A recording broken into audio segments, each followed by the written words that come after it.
So with that out of the way, let's get back to this. Pre-Socratics. And we already covered Thales last time. Quick recap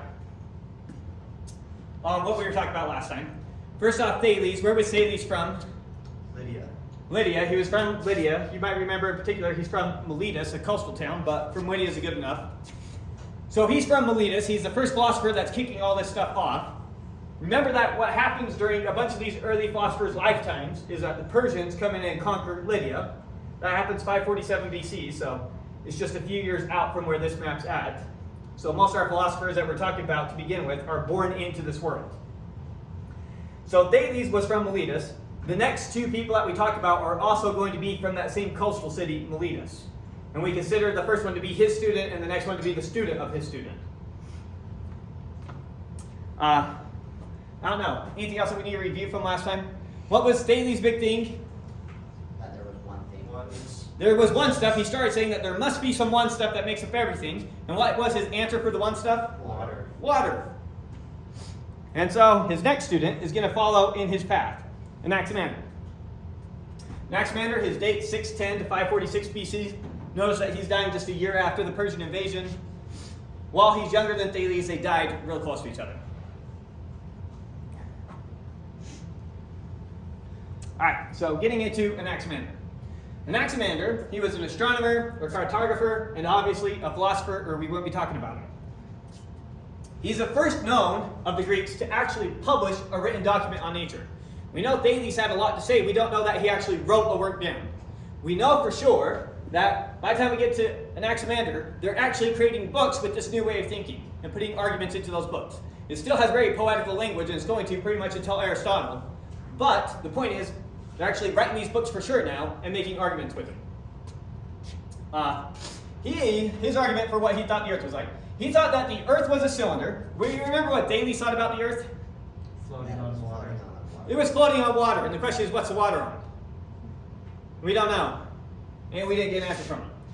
So Anaximander is going to take a huge leap forward here. He's going to say the Earth is a cylinder that floats free without falling and does not rest upon anything. One of the ways that people think he reasoned this is that the Earth is just at the center of the universe, and everything kind of just falls to the center, and where else is there for it to fall to? It's already at the center. So it doesn't need to be supported by anything. Everywhere else out from the Earth is down. Why cylinder? Not a clue. What they conclude was in the center. So I have no clue why a cylinder, but he did think a cylinder. He thought we lived on top of the cylinder. And I don't know if he thought there was something on the bottom of the cylinder. But he thought we lived on the top of the cylinder. Here's a recreation of the map that he's supposed to have come up with. So here's the Mediterranean Sea, here's Italy, here's Greece, here's the Black Sea, here's the Nile River. So he thought there's Libya, there's Asia, there's Europe. Notice it does an okay job around the Mediterranean Sea. Outside of that, it's pretty garbage. And then the ocean surrounds everything else. So roughly what he probably thought the world looked like. He was very focused on the origins of things. Where did things ultimately come from? He gives a crude form of evolution. He argues that man must have come from fish. Well, he argues that man came from fish, but his argument that man couldn't have always existed came from the fact that infants are so helpless. He thought it could have always been the case that there was man on earth because infants are so helpless. If the first humans that came into existence were just infants, they wouldn't be able to take care of themselves and they would have died and the human race would be gone like that. So there must be some form of evolution that occurred, and he had other reasons for arguing that man ultimately must have come from fish. But don't read too much into our modern way of viewing this. He thought of it more like a bunch of random stuff all happened. Good things were able to keep going on, and bad things not so much. But not worth spending too much time on. Okay, published a map of the world and the cosmos. Here's the world. We'll get to his cosmos in a second. And then one interpretation of them is he thought that there were many worlds out there, but only maybe. This doesn't really make sense with how he thought that the Earth was floating at the center. And so if what makes the Earth at the center is it fell to the center and there it is, why on earth would there be other Earths out there? Wouldn't they also be at the center? So maybe. A lot of this, it's up to interpretation, and you're just reading scraps trying to reconstruct what he may or may not have thought. But some people say that he thought that. Okay. Now, he considered the sun to be pure fire, and larger than the Earth, or about the same size as the Earth. Now, let's go over his view of the solar system here. So 1 here is supposed to be the width of the Earth. He thought that there was a will that all the stars were in. A will of fire, somehow with a coating on it. And that will of fire with a coating on it had a bunch of holes. And what we see through those holes are stars. And similarly, there was a will of fire out here with a hole in it for the moon, and a will of fire out here with a hole in it for the sun. Now notice with his ordering here, the stars are between the moon and the Earth, and the moon and the stars are between the sun and the Earth. Now it's very weird that he thought that, because it seems like it's real easy to confirm that the moon is in front of the stars. So, again, attempted recreation. He thought that if you call the width of the Earth 1, then the stars were 9 Earth radius or Earth diameters away, and the sun was 27 Earth diameters away. How did he get that? Not a clue. Just supposedly one of the recreations of what he may have thought the solar system looked like, trying to reconstruct from fragments. More plausible than flat Earth Well, his Earth was flat. theories. Even the rotation of the sun makes more sense. All right. Now, he thought that the moon shines by reflecting the sun's light. Or he didn't. In one interpretation, he did. Another interpretation, the moon is a hole in this wheel of fire. And it's just a dimmer fire. So, not sure there. Also claimed that water vapor condenses into clouds, which then produces rain. So, he predicted the water cycle that we all know and love today. He's supposedly to have built a sundial, or at least a way of measuring the seasons, or some combination of both, when he went and visited Sparta. So one of the things he's famous for, and the fact that he was inspired to do this, is already giving you a sense that he's well-traveled. Remember, he's from Miletus, one of these coastal towns, one of these major trading ports. So our early philosophers likely traveled a lot. Oops. Okay. Now, he is also a material monist. What does it mean to be a material monist? Everything's made of the same thing. There's one thing that makes up everything, that's the monist. And material, meaning it's some physical substance. They thought it was water. What does he think it is? Well, first off, he claimed the fundamental substance could not be water. Otherwise, water would have overtaken all the other elements. Why did he think this?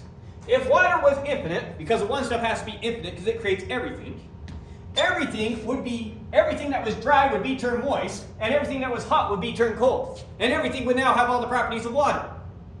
If I got a little bit of hot next to an infinite amount of cold, suddenly everything's cold. Is that not true for anything that's the one stuff? We'll see. So we'll see his counter-argument to that. So, thought it couldn't have all been water, otherwise everything would be water. So what did he think it was? Thought that the principal element was Aperion. What is Aperion? Well, translated, it is the indefinite, infinite, or boundless. Now, it is very crucial to see those three words and see how they're kind of related to each other. Something that's indefinite and infinite and boundless. This is boundless as it has no definite boundary. This isn't boundless like in calculus where you can't bound it from above or below by some big number. This is it's actually lacking a boundary. For those of you from topology, think about like an open set. It doesn't have its boundary, as everything else. So that's boundless. Infinite, being confused with not finite, infinite, and then indefinite.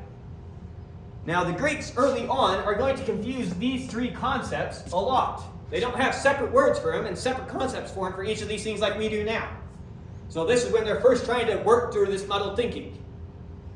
So he's going to call his Aperion indefinite, infinite, or boundless. He was the one to introduce principle in describing it as the principle of the universe, or the arche of the universe. Now, he claims that nature is ruled by laws, but these are not like a law of nature like how you think of gravity. No, these are laws just like human societies are bound by laws. And anything that disturbs the balance of nature does not last long. So nature has to follow these laws. If nature breaks these laws, then fate and necessity will put nature back in line. And everything of necessity will be compensated for. So he thinks almost about water, fire, air, and earth as like their own separate kingdoms, all fighting to grow in this universe. And necessity, anytime one gets too big, of necessity, it is going to shrink again. So it's still, he's to a large extent anthropomorphizing these principles governing the universe.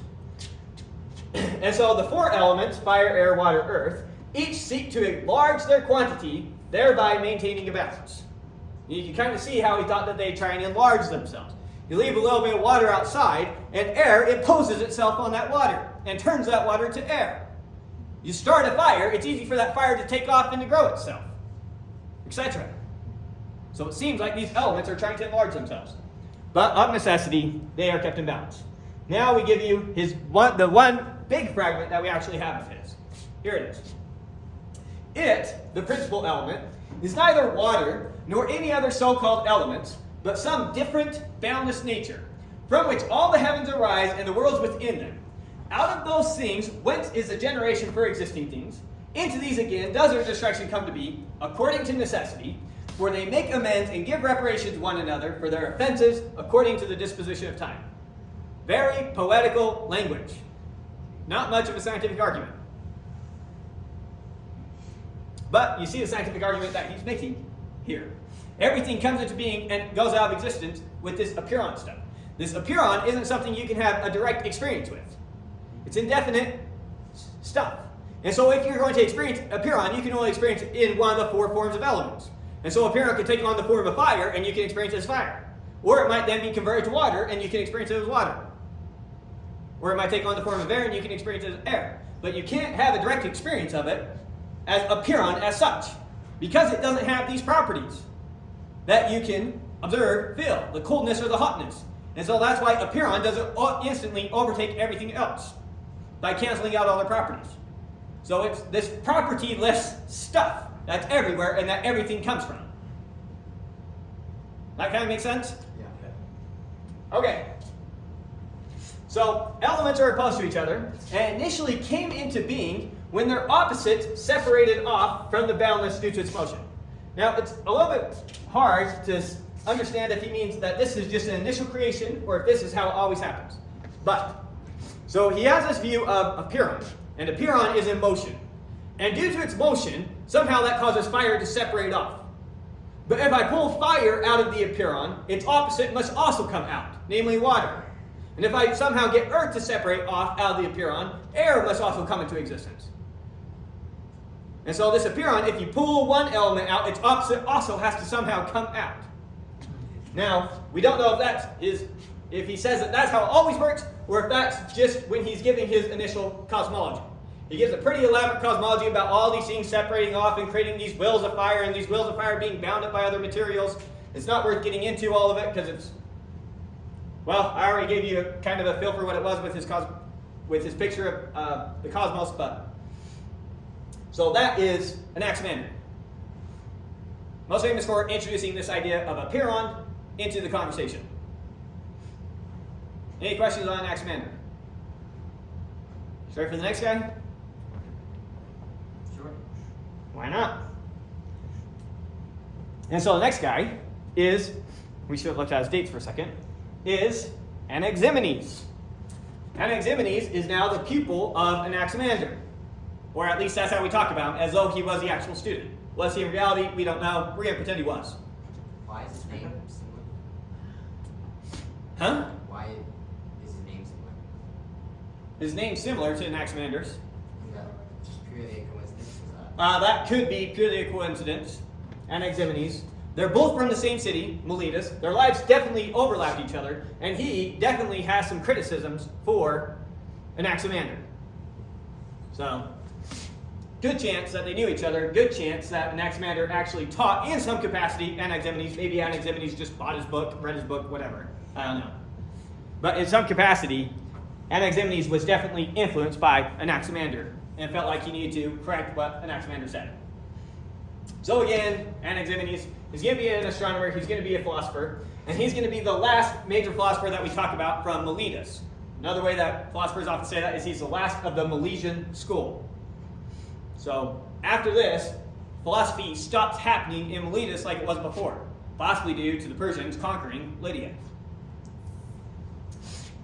Now, he believed the universe was full of air, and that the earth was flat like a disc and rode on the air like a frisbee. So the same way that a disc, I take a disc and I throw it up, and it kind of just starts going up in the air, then coming back down, right? So maybe the earth is just like a disc riding on air, and that's how it's staying up. Or kind of like a kite staying up. Maybe not as much motion as a frisbee, but the point is, this way that a frisbee is able to float on air, maybe earth is able to float on air, and that's how it stays up. So far, he sounds like he's in a regression from Anaximander. He also produced written works, none of which are extant. So, we don't have any of his works. Now, he's a material monist, just like his teachers before him. He thought the fundamental substance was infinite, like Anaximander did, but he disagreed with its being indefinite. Here's where he really criticizes his teacher. How can you sit here and say, oh, the one stuff that makes up the universe is this indefinite stuff that we can't know anything about it, but that's definitely the thing? Makes no sense. So he disagreed with its being indefinite. How could the indefinite be known? How could you ever know that? You're saying it's a thing that's impossible to know. Take my word for it, essentially. He didn't like that. He says the ultimate stuff must be some knowable empirical substance. It can't be this Aperion that we can't do anything with. He chose air, A-E-R. If you think air, you pretty much got the right track. It's just air, but including a little Mr. Vapor. But basically, just air. That's what he thought the one stuff was. He viewed air as being the closest element to the indefinite of his teacher. So he's looking at the Aperion that Anaximander talks about. He's like, let's pretend for a second that the Aperion isn't some actual physical thing. What would it be? And air seemed like the closest fit. So he's going to pick air to be the one stuff instead of this Aperion. And it works. Air is going to be infinite. If the whole universe is filled up with air, then now there's an infinite amount of air. So we didn't view there as being some atmosphere around the earth. It's air all the way through. There's air here, and there's air way up there, and there's air everywhere. And so we have an infinite supply of air, and we can use air to construct everything that we need to construct in this universe. Which also explains how the earth can ride on air, because there's air everywhere. Okay, so viewed air as being the closest thing to his teacher's indefinite, and he explained everything physical as rarefied or condensed air. Rarefied, making it more sparse, or condensed, compacting it down. I think he related that to the fact that like water would vaporize and evaporate and come back into water. It's changing temperatures. Well, there could be a lot of ways that he rationalizes this, but so roughly, here's his will of rarefication and condensation. But the point is, so he thought you take air and you make it more rare, it becomes steam. You make it more rare, it becomes smoke. You make it more rare, it becomes fire. And vice versa, if you condense it, it becomes mist, then water, then mud, then dirt, then stone. So the changes of processes between everything is by either condensing it or rarefying it. Now, how do you condense it or how do you rarefy it? So he proved that heat was associated with rarefication and cold was associated with condensation by blowing air. We'll explain that in a second. But the point is, now he's the first one to actually give a process by which these things change into each other. He says, take air and add heat, and you get this. Add more heat, and you get this. Add more heat, and you get this. Take this, reduce heat, you get this. Reduce heat, you get this. Reduce heat, cool it down, cool it down, cool it down. So he's the first one to say heating up rarefies things, makes them spread out more, and cooling them down condenses things, makes them come back together. So he's the first one to associate density with temperature, which is very much the case. You get this with the ideal gas law from chemistry. Here, your temperature is over here, and notice that it is inversely related with it's directly related with your volume. What would your density be? It would be your volume divided by the number of particles there. But the point is, as temperature goes up, your volume has to go up. It has to take up more space. If you were to take a balloon and stick it in the microwave and start it running, the balloon's going to expand and then pop. Similarly, if you take a blown up balloon and you stick it in your freezer, it's going to shrink down. So that's a consequence of your ideal gas law. So he's the first one to associate density with temperature, which is very much the case. Now, how did he prove it? How he proved it, not so great. Stick out your hand, purse your lips together, and blow on it. It's very cool. Now open your mouth wide so that the air isn't all compressed together, and instead the air is rarefied. Hot. The more rarefied it is, the hotter it is. The more condensed it is, the cooler it is. Right? And so rarefied, heat is directly proportional to things being rarefied, and condensation is related to things being cooled down. That's awesome. And so that's how these things change into each other. So he's the first one to give this actual physical property, which is a huge leap forward that he takes through. We're describing this as completely physical processes by changing these attributes. Now, he didn't do any sort of experimentation to validate that this actually worked, and that if you heat up air enough, you'll get smoke in there somehow. But that's the way that he thought about it. Why did he do that? Huh? Why did he not do that? The notion of going out and setting up experiments to test our ideas is a Renaissance type idea. Early Greeks are first taking the step of, let's just start with assumptions and apply logic to those assumptions and see what we can come up with. That's the first step that these Greeks are taking. The second step of inductively reasoning to your premises and using experiments to help you inductively reason correctly, those are two separate steps that still need to take. So Aristotle's going to help us take one of those, and then you can put different names on the other ones. I'll just say Galileo is going to be the one that takes that next step. Okay, so the primary difference then in the forms of air, the primary difference in the forms of air as matter is the degree of condensation and density. The more condensed or dense the air is, that determines what physical form it takes on. Make sense? Yeah. Okay. Now, one of the scraps we have from someone talking about it. Anaximenes said that air is the principle of existing things.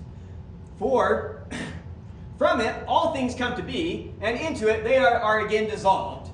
As our soul, he says, being air, holds us together and controls us, so does wind and air enclose the whole world. Air and wind mean the same thing here.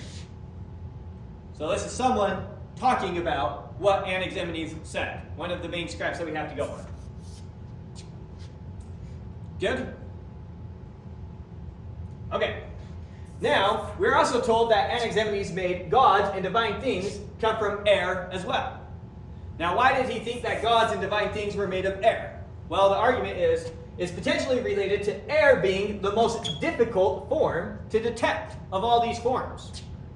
So when we go back and we look at his will here, one of the reasons he's choosing it as his Aperion is he's going to say that this is the one that doesn't have the properties. Other things are hot, other things are cold, other things are wet, other things are dry. Air is somehow going to be in the middle of all these things, and the one that's the least detectable.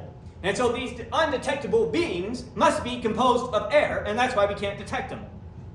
These divine beings that are everywhere that we can't detect, they're made of air. You need to fix your Yeah, screen. it's all good. Unplug and replug your HDMI. That's what usually works. It just shifted all your words to the left. Oh, well, thank you for that. Okay, so here's the way he would think about it. Looking at that same will that we had from before. So fire was at the top of the will, which is a hot and dry substance. Stone was at the bottom of the will, which is cool and dry. Hot and dry at the top, cool and dry at the bottom. In going from hot and dry, if we condense it more, it became hot and wet, steam. We keep condensing, we get air, which doesn't have any of the properties. It's not hot, it's not wet, it's not dry, it's not cool. It's air. And then, if we get it to the point where it's cool and wet, we have water, keep condensing, we get cool and dry, and have stone. And so air is the one in the middle that doesn't have these direct properties that we can experience as much.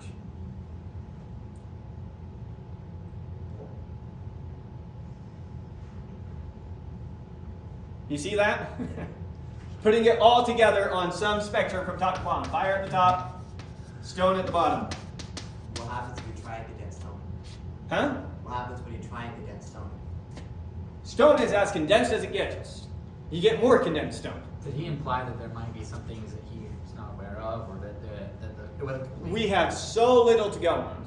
Okay. That it's almost impossible to make those types of speculations. This is already doing a lot of reconstructing as to what he might have thought and why he might have thought it. So unfortunately, with a lot of this, it's just, we don't know. So some of the little tidbits we pick up from what he thought. He thought earthquakes were due to too little or too much moisture in the earth. That caused earthquakes. Still, not a great answer, but hey, he's the first one giving something really physical to it. Not the first one. Thales thought it was because as it's riding on waves, it went over a wave. Because the earth's on water, right?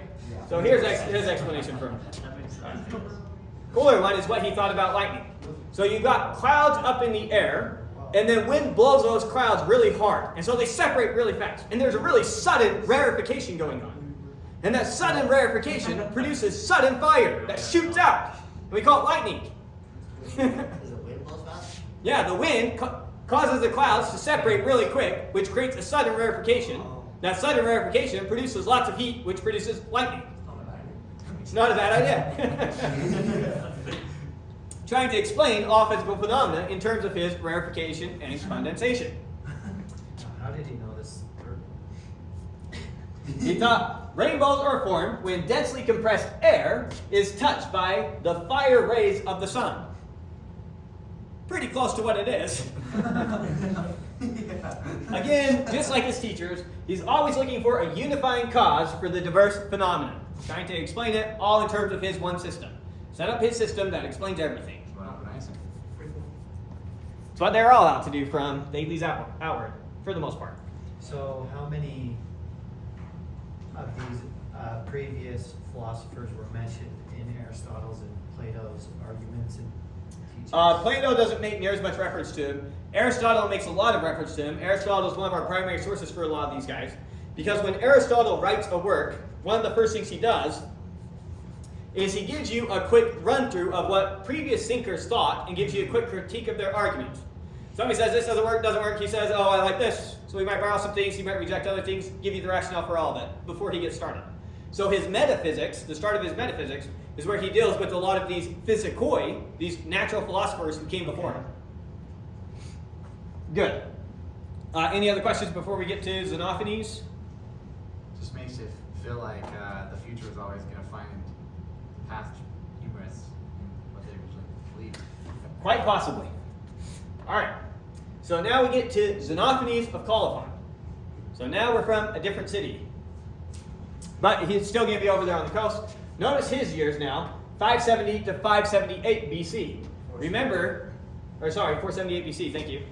Remember, when do the Persians conquer Lydia? 565, right? 547. 547, excuse me. Right? Right after the bus. So 23 years after he's born. He's 23 years old when his city gets conquered. Oh, yeah. So it's a very major event in his life now. Okay, so here's Miletus. Colophon, somewhere right here. I'm going to show you where it is. We're going to take a map now and zoom out from this area, still looking at Greece. So I don't know why I have this map in here. Should just have gone to this map. So here's our Greek peninsula. Here's Peloponnesus, where Athens would have been. So far we've been talking about philosophers from Miletus. Next we're going to talk about philosophers from Colophon. Well, just one, Xenophanes. So he's going to start out from here. The Persians are going to conquer. Remember, when the Persians conquer, they install tyrants in all these cities that they conquer. Colophon doesn't very much like living under a tyrant, so he ends up leaving Colophon a few years after the fact, and he ends up traveling all over Athens from there on out. In particular, he travels to Elea over here, and he's going to start what we sometimes call the Eleatic school. For those of you who know Parmenides, it's often speculated that Xenophanes is a teacher of Parmenides at Elea here. So it starts out there, but pretty much travels around Greece after that. We still consider him one of the Ionian philosophers since he started over here. He's going to be drastically different from what was going on in Miletus, though. He's going to be more focused on the religion of the Greeks. Is he aware of these other philosophers? Yes, he is aware of these other philosophers. Another one to mention is Pythagoras has already come from Samos at this time, and so he is also aware of Pythagoras. We just haven't covered him yet. I feel like I'd get a more sense of the gravity of people traveling from location to location if I knew how many days it would take to travel or how long it would take to ride a boat from place to place. I'm trying to get a sense of how big or small this is in our world. I have no clue how far or how long it takes to do this kind of traveling. Okay. Were they writing on triangles? I think that is still Byron's at this time. What? I don't know when the trireme is introduced. I thought that was Miletus. Never mind. Is, Athenians used it in the 300s. well, oh yeah, by the time we've got the Greco-Persian Wars and the Athenian fleet, it's for sure triremes. Yeah. So I don't know when they made that transition from biremes to triremes, Isn't but that a type of boat? yeah, trireme is a boat that has 3 levels of oars. A bireme is a boat that has 2 levels of oars. Oh. That's the only difference. Doesn't matter. They had boats. You don't need to get into the exact style of these boats. Triple But horsepower. it would have definitely been a long voyage traveling to these different places. It would have been, you spend several years traveling around, going places, seeing the world. Now, in particular with Xenophanes, once he leaves Colophon, he's on the move from there on out, visiting city to city, place to place. If he's set to have settled anywhere, it's in Elliot. He's a Okay. big man. Oh yeah, he lives a long life. So, roughly 92 years. Wow. That's impressive. Yeah, you'll notice that most of these philosophers actually live pretty long, surprisingly. Alright, so Xenophanes, he made contributions in epistemology. What's epistemology? How you know things? Yeah, what it is you know and how it is you can know it. Metaphysics, Study of the world. study of reality, but yeah. And then theology, he's mostly looking into theology and criticizing the Greek religion. That's what he's most famous for. So he left Ionia at age 25. Remember, this land over here is called Ionia. And traveled the Greek world for another 67 years.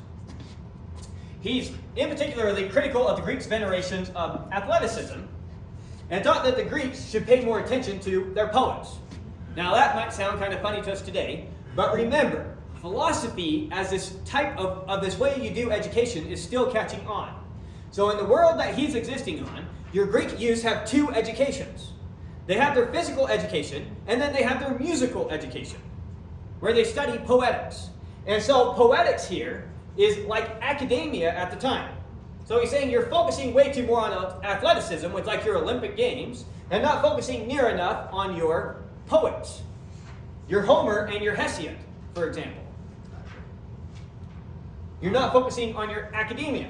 This is the only type of education there is. He wants people to be good rulers.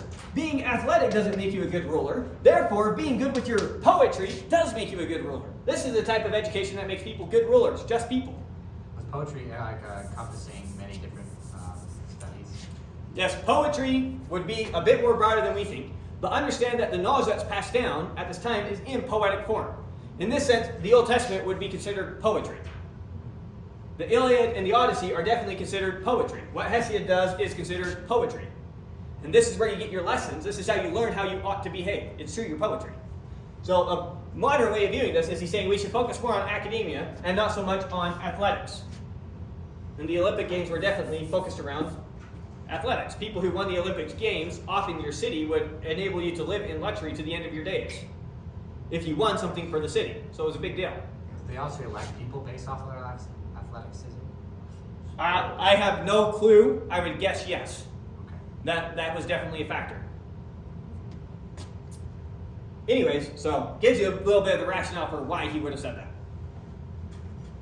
Not such a weird statement. Now, he's the first one to distinguish between true belief and knowledge. He starts out, what exactly does it mean to know? He's the one that kicks off this conversation, and it's been a conversation ever since. Let me give you a sense of the difference. Imagine I ask James, how many steps are there outside? And he can't remember for sure, but he thinks he remembers going up 27 stairs. But he's not positive. But that's what he thinks it is, so that's what he believes it is. And let's say he happens to be right. Did he know that there were only 27 stairs or whatever I said? I already forgot the number. No. Or is it just a true belief? Let me give you another example. Let's say I want to go visit someplace. I want to go to Salt Lake, have no clue how to get to Salt Lake. So I go, and I talk to James here, and I say, James, do you know how to get to Salt Lake? He says, yes, and he gives me the directions to Salt Lake. Okay, so now I have the directions somewhere. Then someone comes to me and they say, hey, do you know how to get to Salt Lake? I say, yeah, here's the directions. Do I know that those directions actually go to Salt Lake? No, but I do believe it. I don't think James was lying to me, but I never use the directions to actually validate that, yes, this went to Salt Lake. So I just have a true belief. I don't have knowledge. So there's a difference between true belief and knowledge. And what exactly does it mean to know something? He's kicking off that conversation. It can't just be that it's true and you think it's true. There's got to be more to it than that. Okay, So one of his more famous conversations that he starts. Now he claimed that there actually exists a truth of reality, but that humans as mortals were unable to know it. So there is reality. Yes, there's things that are true about reality. Unfortunately, you can't know. The best you can have is true belief. Sounds like it, You can't get this knowledge. One of his quotes. You have to remember that he's always focusing on theology, so almost all the quotes that we get from him are in some way going to talk about gods, for the most part. Yet the gods have not revealed all things to men from the beginning, but by seeking, men find out better in time. So we can improve our opinions, but we don't ever get know with capital K. You can't ever know with capital K, but you can always get a better opinion. There never was, nor will be a man who has certain knowledge about the gods and about all things I speak of. Even if he should chance to say the complete truth, everything you say is right, yet he himself knows not that it is so. So even if you somehow attain perfect true belief, you still don't know that it's true.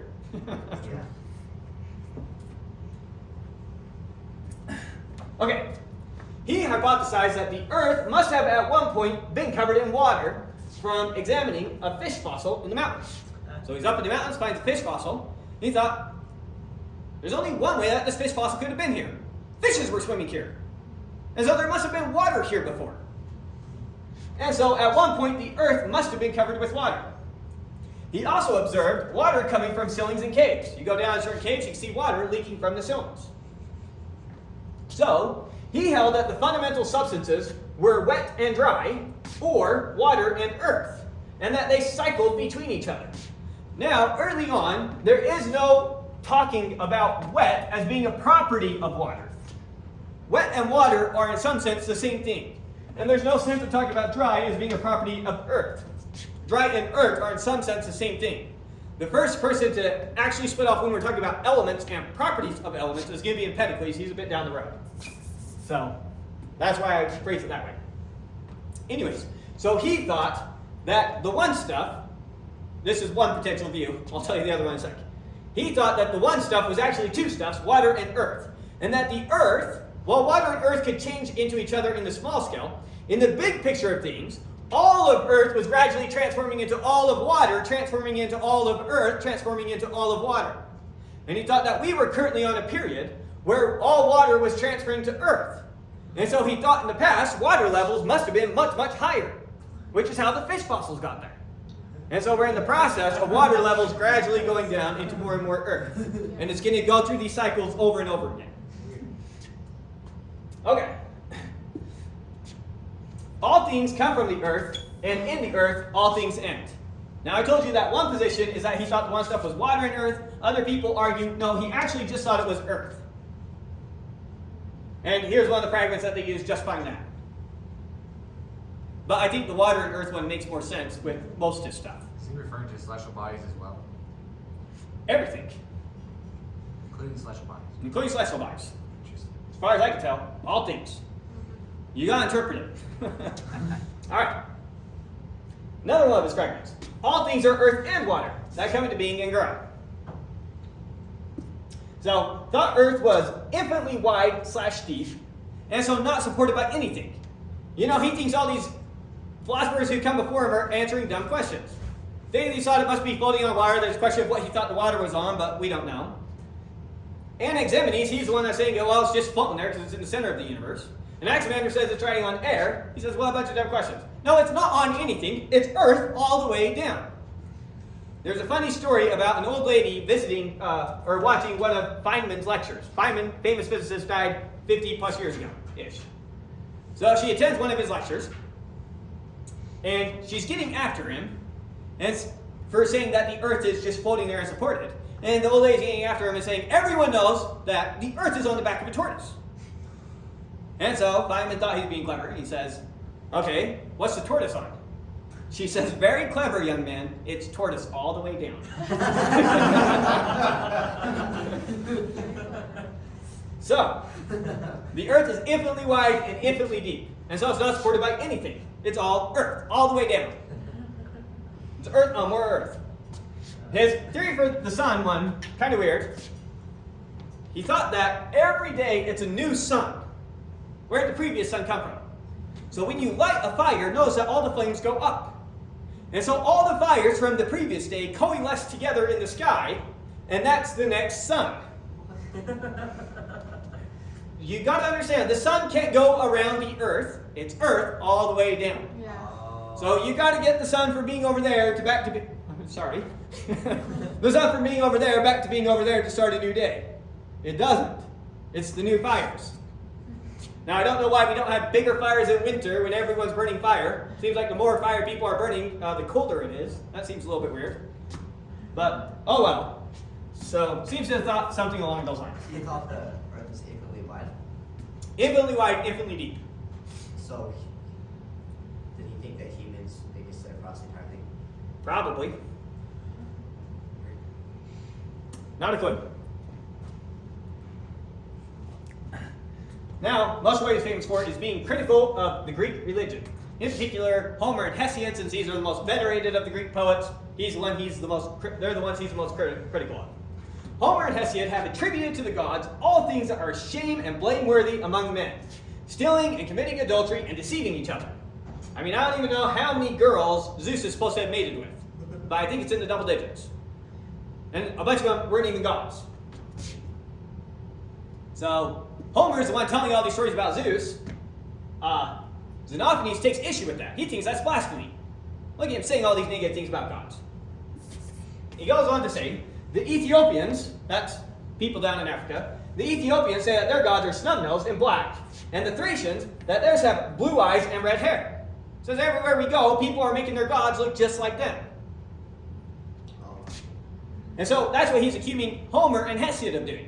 He's saying, you see all these things that men are doing, these terrible things men do, and you attribute them to gods. And everywhere we go, we see people creating gods in their own images. And he's accusing them that that's what they're doing. You're creating gods in your own image. That's what you're doing.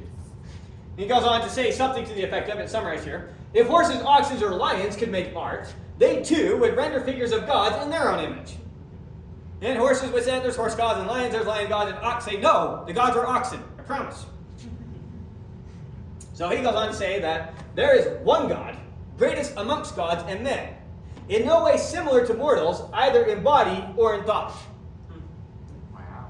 So maybe there's other lower deities, but then there's the God, who's the God of the gods, the one over all. That's actually really good. Is there a source that he came to that conclusion from, or that you are aware of? No. Too far off. Not a clue. Contemporary with Bible. Like this is the exact same time as Nephi and Lehi. That's not Bible, that's Book of Mormon, but Well, they but he is going to overlap some with the end of the Bible, I think. well, I'm not sure. What's the last book of the Bible? Old Bible. Testament? Micah? You mean Old Testament? Old Testament. New Testament's So- still not coming into being. Nephi and Lehi is 500 BC, and that's right when Jerusalem's about to get destroyed. Right, but that's not Old Testament. Yeah, it is 500 BC. None. It might be at the very end of the Old Testament. I'm not sure. Because it's going to be really close to the gap in the Old Testament. But the Old Testament is going to be preserved by the Jews over there with the Phoenicians. I'm not sure how well connected the Greeks were to the Jews because they're connected to the Phoenicians for their trade networks. So I don't know if there's that connection with the Jews. It just seems so far off from anything the Greeks have originally concluded that he had to have been inspired by something. Yeah, we will see a lot of connections between his way of thinking about God and the Judeo-Christian God. And that will definitely be thinking. So, here's him describing more about this one God. Always he remains in the same place, moving not at all. Nor is it fitting for him to go to different places at different times. But without toil, he shakes all things by the thought of his mind. What does he mean by shake? He means put a P when you're trying to say it. Shapes all things. It's a typo. Oh. He shapes all things by the thought of his mind. All of him sees, all thinks, all hears.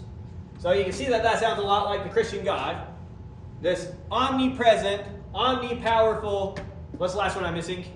Omniscient.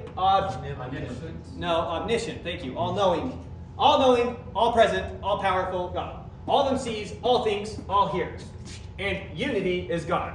Now we're going to get into some weirdness with what he thinks about this God. Because he also gets into unity is God, one is God, all is God, and God is one, and everything is God. And so now it's going to get very different from what the Jews would think about God. So thought of the world as divine, and God and God should put capital there when I'm talking about the one, and God as being coextensive with the universe. And somehow everything's part of God and God's part of everything. He introduced the concept of being, existence, as opposed to non-being, non-existence. And so since God is all that exists, God is only being. And so he's not non-being. And so God can't not exist. And so God is immortal. It's a lot simpler proof than the last guy. He's not nearly as dense as Kurt Gödel. That's for sure. So he also introduced the notion that being cannot change. What exists is God. God is being, and God does not change. He has no body, he has no parts, he has no motion. You can't take And so something- being can't change. You can't take something that is being and make it not being anymore. Correct. Yeah, because that would imply change. Not sure if I understand that. Well, this is the God is immortal part. Yeah. So that's why you can't ever get non-being from it. Oh, being with a capital B. Is that referring still to God? Being as in existence. Everything. So also introduce to us that being, existence, the thing, it cannot change. Whatever really is what it is and cannot change. So like the concept of nothing can be created or destroyed? Kind of, Because but not nearly that advanced. More like, everything is God. All being is God.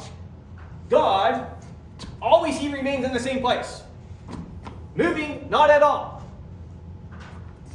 No motion. No change. Motionless. So how do we have change in day-to-day life? I don't know. He's very contradictory. Aristotle complains a lot about Xenophanes. Because you can't make sense out of what this guy is talking about with this God. He seems to have all these properties, but then it seems impossible for him to have all these properties. And so it makes no sense. So if you think I'm presenting some coherent picture of his view of God, I'm not. I Remember, just you thought that can't come to a full knowledge of things. Yeah, and maybe we just can't know. I'm making an assumption that he's not an idiot and he realized that things do move around. And that he might have been referring to something else that I didn't understand. We will get to Parmenides, who literally says, and here very explicitly, all change is an illusion, nothing changes. And we will read those arguments. Okay. So that could very well be what he's saying, because he's also the teacher of Parmenides, who asserts that. Unequivocally. And you might know Zeno, he's one of Parmenides' famous students. He's the one who famously shows that if Achilles races a tortoise and he gives the tortoise a head start, it's impossible for Achilles to win. Right. No matter how much faster than the tortoise he is. We'll get to those arguments. But no, he could have meant it very literally, that there is no change in the universe. Oh, That's okay. weird. But, note from the author, which is a very apt note. All interpretations of Xenophanes are just that, interpretations. Very hard to know what this guy's saying. Aristotle complains that it's difficult to know what Xenophanes is saying. God has a body, and yet he moves all things by intellect. God is motionless, and yet all things move. Can the all really be God? Unity? Would there even be a point of labeling him as God? Well, we're trying to get a grasp on what this God is. And then one of the ones that you guys were already complaining about, being does not change. Being is existence. The universe exists. The universe is full of change. And so being changes? Being doesn't change, being changes. Hard to nail down what he's saying. But it could have been what Parmenides ends up saying, that he thought all change is just an illusion. And there isn't really such thing as change. I don't know. That ends Xenophanes. So, Heraclitus, of the pre-Socratics, there's three big shots. There's Heraclitus, Parmenides, and Pythagoras. So everyone we covered so far is small potatoes compared to this guy. He's going to be our first big shot. And so it's probably going to take us an hour to get to him, so I don't think we have time to do this right now. So we will start next time with Heraclitus. It'll be the big one. Any questions? Things that you want recorded before we jump in? Or before we turn off this? Okay. There it is, and see you guys next week. Thank you. Yep. Trying to remember what